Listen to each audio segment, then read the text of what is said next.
कसको मोमो त दामी भन्छ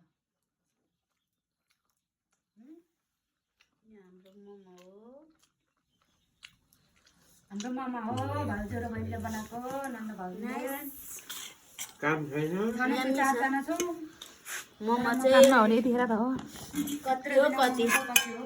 कहिले खाइसक्नु मामा र माजुलाई बोलाएको मामा र माजु पनि आउनु भएन यो मोमो कहिले खाइसक्नु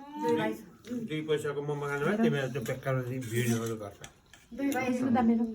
भाइ छोरा एउटा भाइ धरान गयो एउटा मेरो भाइ खाना। घामखोला पानी खानु गयो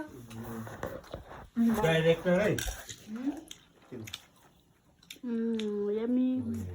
मम्मी यम्मी यम्मी